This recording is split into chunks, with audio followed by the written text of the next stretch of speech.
Okay, a few more points related to this. Now when World War II breaks out, ठीक है, then what was the nationalist dilemma? Now what do you understand by nationalist dilemma? Again, जब world war 2 breakout हुआ, जो stance था Britishers का related to Indian soldiers and Indian army and Indian political scenario, उस पे nationalist जो थे वो कई डिफरेंट आइडियोलॉजिकल ग्रुप्स में डिवाइड हो गए थे. तो क्या बेसिक डिलेमा चल रहा था?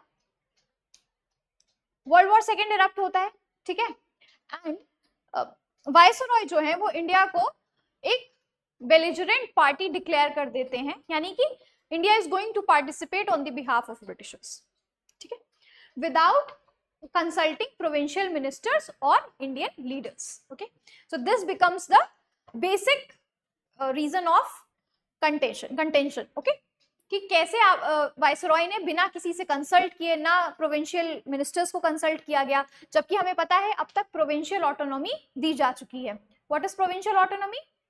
जो ब्रिटिश प्रोविंसेस थे वहां पे इंडियन मिनिस्टर्स इलेक्ट किए जा चुके हैं, ठीक है. तो ना ही उन प्रोविंसेस के मिनिस्टर्स को कंसल्ट किया गया, ना ही नेशनल मूवमेंट के लीडर्स को कंसल्ट किया गया, ना ही कांग्रेस के किसी लीडर से कोई सहमति ली गई या कोई कंसल्टेशन हुआ. नाउ कांग्रेस ने स्ट्रांगली कंडेम किया fascism, Nazism and Japanese aggression को. It argued that an unfree nation could not logistically or morally fight for the democratic freedom of other global nations.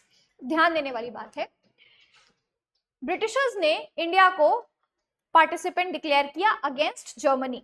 तो जब ब्रिटेन जर्मनी के against world war 2 में जब उस Britain ने war veg किया, war start किया, तो जर्मनी के अगेंस्ट फाइट करने के लिए इंडिया को एज अ पार्टिसिपेंट डिक्लेयर किया गया. इंडिया ने या तब इंडियन नेशनल कांग्रेस ने जर्मनी में जो नाजिज्म था, इटली में जो फासिज्म था, जो भी जापानीज एग्रेशन था, जापानीज भी बहुत उस समय रिजिड आइडियोलॉजी के थे, उन सब को कंडेम किया, उन सब को एक तरीके से अपनी असहमति जताई उनके प्रति, ठीक है, उनको क्रिटिसाइज किया. साथ ही साथ उन्होंने ये भी कहा कि एक ऐसा देश यानी कि इंडिया जो खुद ही फ्री नहीं है, वो डेमोक्रेटिक कंट्रीज के अगेंस्ट वॉर नहीं लड़ सकता. All these countries were free: Germany, Italy, Japan, and India was still a colony of Britishers. तो जब ब्रिटिशर्स ने डिक्लेयर कर दिया इंडिया को that India has to participate, Congress came up with this point कि yes, we criticize the aggression of these countries, but हम कैसे participate कर सकते हैं या हम कैसे लड़ सकते हैं डेमोक्रेटिक कंट्रीज के against when we ourselves are not free, जब हम खुद ही फ्री नहीं है, we ourselves are a colony. Now, INC comes up with two-pronged demand. दो demands के साथ INC forward आती है. And what were the demands? A constituent assembly must be framed immediately after the war, okay, to determine India's political structure. Second is a genuine responsible government to be formed at the center. Now, अब चूंकि Britain ने declare कर दिया है India को as a party in the war, so INC यानी इंडियन नेशनल कांग्रेस अपनी दो डिमांड्स लेके आती है कि जैसे ही वर्ल्ड वॉर सेकेंड खत्म होगा, हमें एक कॉन्स्टिट्यूएंट असेंबली चाहिए, यानी कि एक कमिटी चाहिए, एक ऑर्गेनाइजेशन चाहिए जो इंडिया की इंडिपेंडेंस के बाद हमारे लिए कॉन्स्टिट्यूशनल स्ट्रक्चर तैयार कर सके.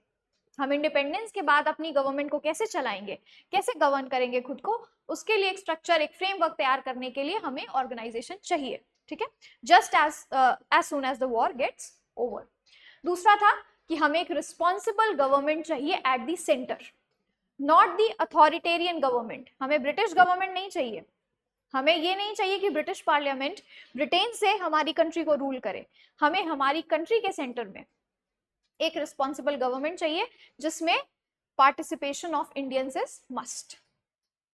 ओके, क्योंकि now if you look at this timeline, यहां तक आते आते it is very clear that India को इंडिपेंडेंस मिल जाएगी, ठीक है. Britishers had to leave India considering all the situations all together, ठीक है.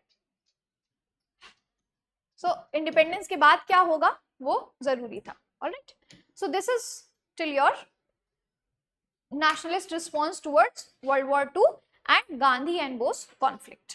All right. Now we will proceed further in the next class. आज के लिए ऐसा कोई क्वेश्चन नहीं है, but have you written the question? तुम थे लास्ट क्लास में? नहीं थे, यू वर देयर ना? लिखा है? व्हाई बेटा? My goodness Pooja, Priyanshu you were not there. How is this going to work?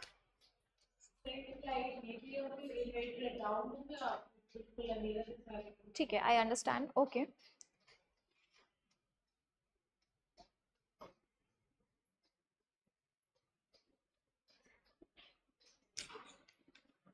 all right, we'll continue in the next session then.